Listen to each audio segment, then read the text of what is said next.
So, good morning everyone. I'm Christian Bordeos, student of CSUCC.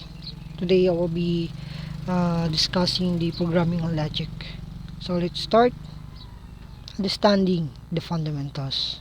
So, introduction, definition of programming. Programming is the process of designing and building executable computer software to accomplish a specific task. It involves writing code using various programming languages. So, meaning nga na is ang definition of programming is muna siya magkanang mga programming bitaw. Programming is the process of designing. So muna siya ang mga ginabutang draa sa computer or like sa mga software, mga programming. And it involves writing code using various programming language. So kanang pag-writing codes mo nang gipangbuhat sa mga programmers. Yung mga various programming languages is makita niya later. And definition of logic. Logic in programming refers to the systematic way of thinking used to solve problems efficiently. It includes loops, conditions, loops, and decision-making processes. So, kini logic is systematic, like literal na gid bitaw. Nga unsagi mga paghimo gid like simple. Ngayon kag maghimo og sandwich. So ang way ana sa pagkuha bitaw pagkuha sa problem sana is magkuha ka bread, palaman, bread na pala yun. Then manakag mo sandwiches. Importance in problem solving. Logical thinking helps programmers develop structured and efficient solutions, reducing errors and improving performances. So syempre kung kanang nakay problem solving is kuan gyud mo efficient ang imong mahatag solutions dali ra ka makakitag errors or like dili say nga dali ra makakitag errors is dali mo bantayan nga feeling nimo kini ma-error ni kay kabalo ka nga sa pag kuan pa lang nimo pagtawa pa lang nimo sa problems kabalo rin ka and maka-improve siya sa imong performance. So, what is program? A program is a set of instruction that a computer follows to perform a task. So, kanang program is mo na imong ginabutang bitaw sa mga CPUs nga like example sa kanang sa computer. Kanang CPU na niya, gi-program na siya nga mo na siya ipanghimuon. Like mo ra ganiyang ginahibuhat. A program can range from simple scripts to complex applications. So, ang example na to anin sa simple scripts to complex application is calculator. Like, tara magidri ang calculator, no? So, ang calculator, like, karang sa dili scientific calculator, pwede na to ma-explain ng duha. So, ang simple scripts na to is kanang kanang karaan lang nga calculator. Ang complex is kanang scientific calculator. Kaya nga ang sa calculator magod is kadung lang daan nga calculator is nadto ang kadung paghimo lang or like pag add minus lang. While sa scientific calculator na dito ang mga raised to the power. Ayun po na may raised to the power dito. Pero napito mga like sa fraction, like nanabitaw mga like hatagan kag problem sa math, pwede rin mo siya i-solve dito. Nga direktahan na lang. Basta kabalo ka mo kubi sa scientific calculator. So, how programs work? Na input, process, and output. So, kanang input, daan mo gabamutang yung mga data. Datanan. Like, example, mabutang kag number. Like, number sa calculator. And ang process is, kanang mo na lang gi-add na niya. Iyan ang gi-process nga ma-add siya. Then, ang next is ang output. Kung unsa ang sum, kung nag-add panggali ka. Mo na siya ang kung saan program works. So, there are types of programming languages na low-level languages nga dali lang sabton mo na ang machine languages, assembly language. So, mo na kung saan ko mo like dili na bitaw ka magamit og laptop sa pagprograma niya. Like direktahan na lang direktahan na lang pag sabot sa imo like uni mo nga language sa pag-handle sa kanang mga machine. Ang high-level languages is muna ang C, Java, Python, JavaScript. Next is object-oriented languages, C++, Java, and Python. And next is kanang scripting languages. Kini scripting languages mao na ni ang gipanggamit sa pag mag-kuan bitaw ka, pag mag-program na ka. Like example, sa mga websites, mao na yung mga gipanggamit nila bitaw dito para nga mapag mo na yung gamit para paghatag og scripts sa imong website nga pag itap na niya diri na padulong kinipod dito po na padulong. Okay, logical thinking and programming, how programming works or programs work, balik naman siya no. So gets naman na dira ang kung dito lang is mag-add sa diri ang example niya diri is kanang sa keyboard input, file upload, sensor data mo na input. Ang sa pag-process niya is yang sort, pag calculating a sum, running algorithm, like algorithm para nga magets or like kanang iya bitaw i-solve ang problem. Output, the final result produced by program. So muna ang mga pang mag-display sa screen, bali nag-search ka sa kuan sa website. Ang imong kuan na to, ang imong nag-search ka og website kibali. So ang imong input dito is ga-type ka dito.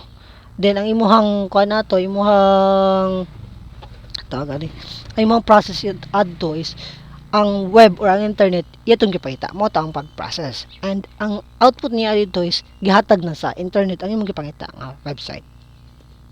Example mama siya, number 1 input first number, number 2 input second number, and mo na siya ang imong kini mo na sila ang imong input, and then kining sum mo na siya ang imong pag process mo na siya ang process, then ang print mo na siya ang mo na siya ang output. Programs function is a continuous input process output cycle, like balik-balik lagi siya sa labi na sa mga programs. Logical operators, so mo na yung mga logical operators na yan. And true if both conditions are true, or true if at least one condition is true, and not reverse the Boolean value. Boolean value like true or false pa siya, gi-reverse lang bitaw, like yung from the word reverse, gibaliktad bitaw. If true, false, kung false, true siya. Example dre, if age is greater than or equal to 18 and has ID, then you can vote. Nag-and man siya, so dapat kanang duha na agyod para nga maka-vote ka. Pero kung gi-or na siya, bahalag ang age lang dra ang tunood, maka-vote gyapon ka kay nag-or man ka. Algorithms and their importance. An algorithm is step-by-step procedure for solving a problem. Like example sa kanang sa math, ang pag-solve nimo sa pag-solve nimo sa problem or like sa mga gihatag dira nga math problem is naging solution. Na solution nga mo na imong sundon para makakuha ka sa kanang outcome niya or like output gyapon. Example, algorithm for making sandwich, mga akong ipag-iyon gaina nga step by step bitaw, kuha kag ban, butang kag palaman, then paano pa otro. Importance, ensures consistency and correctness in solving problems. So kaya nag-solve mga problems, diyan may makita nga kanang consistency bitaw, like mo gina siya balik-balik yun, and para pod nga while the consistency ka to dito po makita nimo ang correctness or like unsay sakto gyud sa pag-solve sa problem. Writing a kanaban ha kaysa narakostas. Okay, so writing pseudocode. Pseudocode is a way to describe algorithms in simple, human readable steps. So kaya siya is para nga sa pseudocode is step by step bitaw siya nga pagka himo. Like example, begin, mag-start na ta. Then input nimo dra is kidding number 1 and number 2. Ay mo process dayon is next dayon is complete sum number 1 and number 2 plus number 1 plus number 2. Okay, mo na siya imong mo na next step, and mo po ni siya ang process. Kung taas ni siya, taas po napa ni siya sa ubos-ubos kay para nga makita bitaw nga mao pa na ang mga input nimo. Kung daghan kay input, kay mo na siya yung process. Then output sum. Kung unsa ang sum nila diri, mo na dayon imong output. Then end na dayon ang imong pseudocode. Okay. So flowcharts and pseudocode. Flowchart, visual representation of logic. Kini flowchart mo gani ang mas simple na pagkuan gid mo para nga iba dali masabot ang pagkuan ang logic. Like example kini start temperature. Is the temperature less than 32? If yes, then below freezing. If no, above freezing. Then end na rin siya. Kaya mora may purpose. Like, mora gid na siya dra. Pseudocode is written representation of logic. Mo to siya gini. Dre. Kini mo na siya. Variables and data types. Variables is storage for values and programs. So, mo na imong gipambutang dra. Ano yung variables nimo? Ang data types na siya integer, float, string, boolean. Ang integer mo na siya ang number, ang float na siya decimal, ang string mo na yung words, and boolean mo na siya ang kadong true or false. Example dre, int nimo is age. Mo ang variables nimo is king age is equals to 25. Ang dre float data type nimo is price is equals to 19.99. Mo na siya ang imong float. Mo na imong data or like imong values or variables. Operators and programming. So, yung mga operators ng programming code. So, sa arithmetic operators na siya plus, minus. So, mara siya ang sa murag karabit ang magkaan ka sa calculator. Then, relational operators equal, less than, greater than, and less than. Logical operators and and kadong or and not. Input and output statement. Input getting uses data. Output displaying results. So pwede na po siya nga input output lang. Kay murag labi na sa mga kaya bitong C++ Python like direct na bitaw. Number is equals to input enter number. Then print you entered, di ba? Imo magbutan res num is equals to integer input mo yung input nimo is enter number. So you entered kung unsay magibutan dira bitaw like sa pag-run nimo ana. Pag printan niya is kung unsay magibutan dira mo puli diri sa num. Okay. Next mo siya. Okay, next.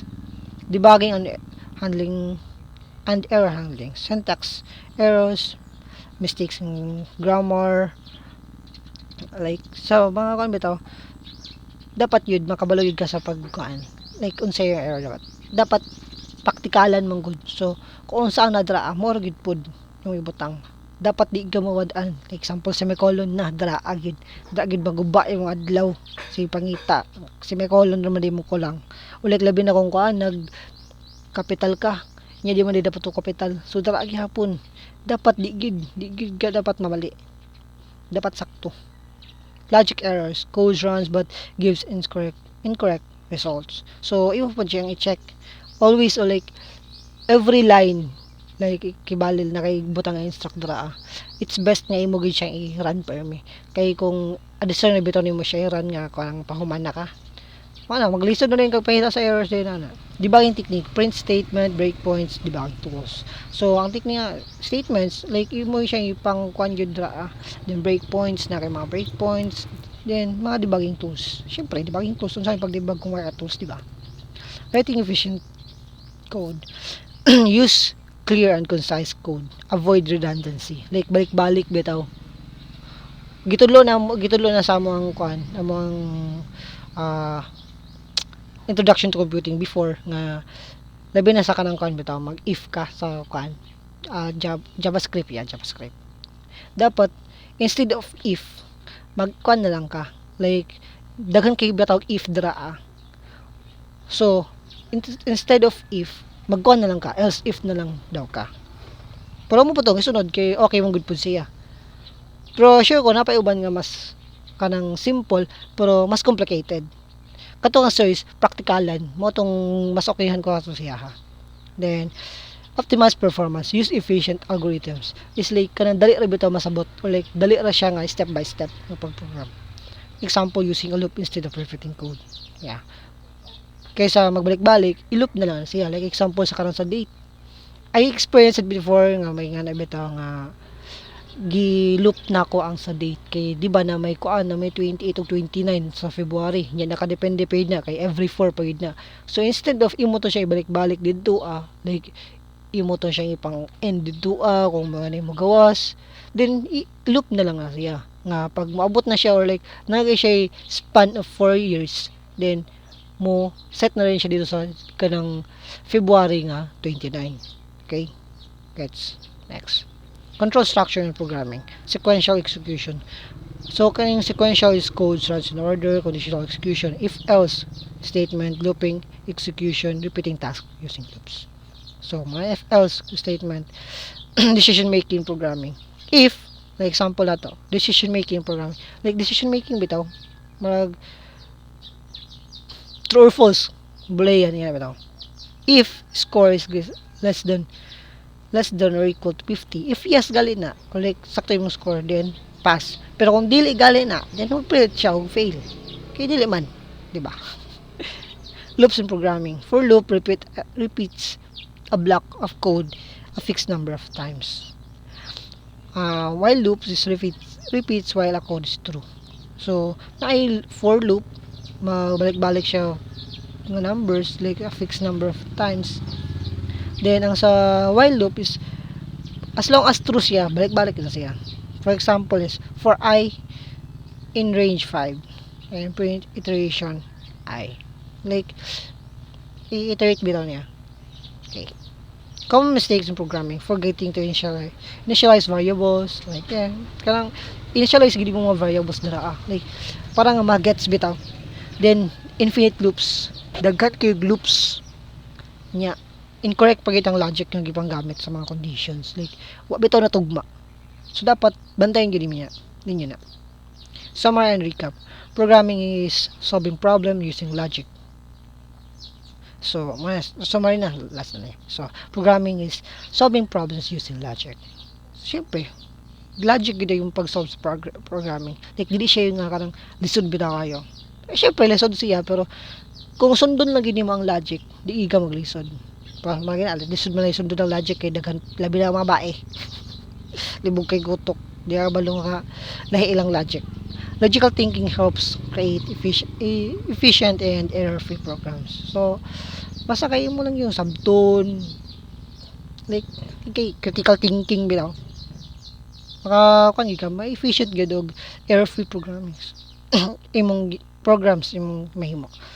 Understand control structures and debugging is crucial. So, understand imong control structures. Diba? And that's all. Thank you and good morning again.